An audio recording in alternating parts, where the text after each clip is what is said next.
গুলি করলে মরে একটা, আহত হয় একটা, একটাই যায় স্যার, বাকিটি যায় না। ভুলে গেছেন কি হাসিনার সেই দোসরকে? জনগণের রক্ষক হয়ে সে ভক্ষকের ভূমিকা পালন করেছিল।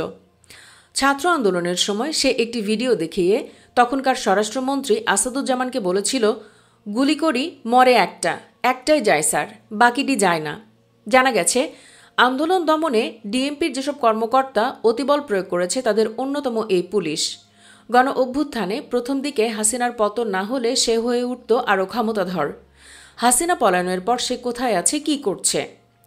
কোটা সংস্কার আন্দোলনে গুলি চালানোর একটি ভিডিও দেখিয়ে সাবেক স্বরাষ্ট্রমন্ত্রী আসাদুজ্জামান খান কামালকে এই কথাগুলো বলেছিল ঢাকা মহানগর পুলিশের ওয়ারি বিভাগের সদ্য সাবেক উপকমিশনার মোহাম্মদ ইকবাল হুসাইন।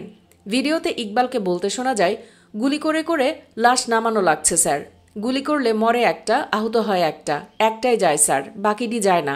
এটা হলো স্যার সবচেয়ে বড় আতঙ্কের এবং দুশ্চিন্তার বিষয়। এ সময় তিনি লাশের ছবি দেখিয়ে আরও বলেন, এই যে ডেড বডিটা নামাইছি স্যার, কোমরে বেল্ট আর নিচে প্যান্ট ছিল।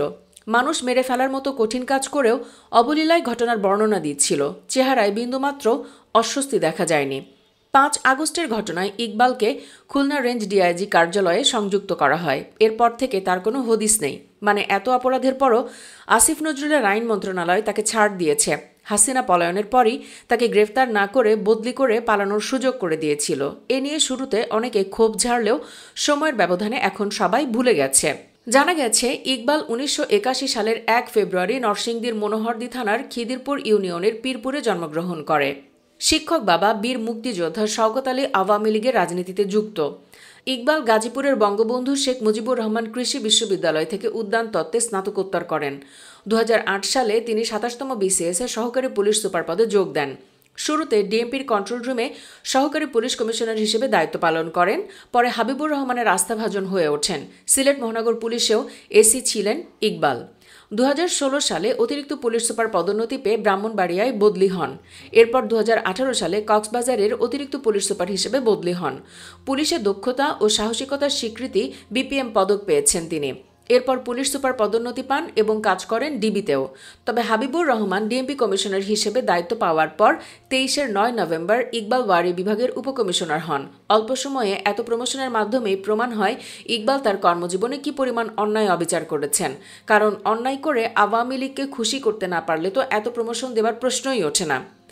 আগে যাই করেছিল না কেন, ইকবাল তার পাপের সীমা ছাড়িয়ে যায় বৈষম্য বিরোধী ছাত্র আন্দোলনের সময়।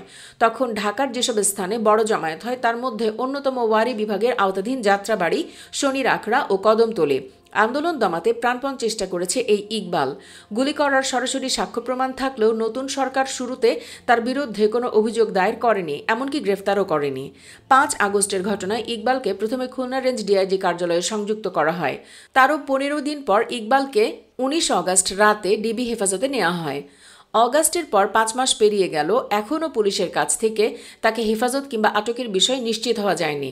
ধারণা করা হয় তাকে হেফাজতে নিয়ে পালানোর পথ করে দেওয়া হয়েছে।